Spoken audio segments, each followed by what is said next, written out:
CNBC आवाज प्रस्तुत करता है crypto corner powered by CoinDCX। Crypto corner में हमारा फोकस आज बिटकॉइन और दूसरा सबसे बड़ा ऑल्ट कॉइन इथीरियम है। आपको याद दिला दें कि बिटकॉइन एक डिजिटल करेंसी के तौर पर देखा जाता है और लोगों का रुझान बढ़ने से यहाँ पर रिकॉर्ड लेन देन और रिकॉर्ड प्राइसेस भी हमने यहाँ पर बनते हुए देखे हैं। बिटकॉइन एक मैथमेटिकल प्रॉब्लम्स की कंप्यूटेशनल सॉल्यूशन से नई यूनिट यहाँ पर जारी होती है। सेंट्रल बैंक से स्वतंत्रता के रूप में इसे संचालित किया जाता है। 2008 में सबसे पहले बिटकॉइन इसको पब्लिक किया गया था। ये कौन डेवलपर है, डेवलपर या ग्रुप है, किसने इसे बनाया है वो क्लैरिटी नहीं है, लेकिन सतोशी नाकामोटो के नाम से एज अ डेवलपर इसको यहाँ पर यूज़ किया जाता है।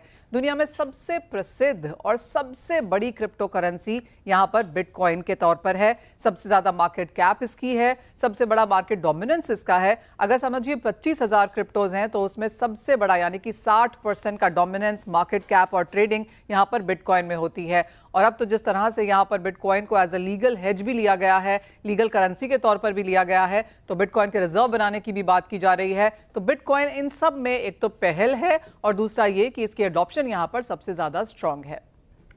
दूसरा है यहाँ पर इथीरियम। ऑल्ट कॉइन्स की श्रेणी में इथीरियम यहाँ पर टॉप नंबर पे है और अगर मार्केट कैप की बात की जाए तो बिटकॉइन के बाद सबसे बड़ा यहाँ पर इथीरियम ही है। इथीरियम अब एक प्लेटफॉर्म है ब्लॉकचेन का और हर क्रिप्टो का एक टोकन होता है, नेटिव होता है, तो इथीरियम का ईथर है। यहाँ पर ये सेल्फ एग्जीक्यूटिंग प्रोग्रामेबल एसेट वाला स्मार्ट कॉन्ट्रैक्ट है। प्रोग्राम की शर्तें सीधी कोड के द्वारा लिखी जाती हैं। कोड को इथीरियम ब्लॉकचेन पर यहाँ पर लॉन्च किया जाता है और पहले से तय शर्तों को पूरा करने के लिए कॉन्ट्रैक्ट खुद ये काम करता है। इससे इंटरमीडियरीज यानी कि बिचौलियों की ज़रूरत खत्म हो जाती है। ये मजबूत है, सुरक्षित है, दक्षता और पारदर्शिता भी बढ़ाता है। इथीरियम की अगर बात की जाए तो ये डिसेंट्रलाइज्ड है, ये सुरक्षित है, एफिशिएंट है और जैसे मैंने कहा ट्रांसपेरेंट भी है।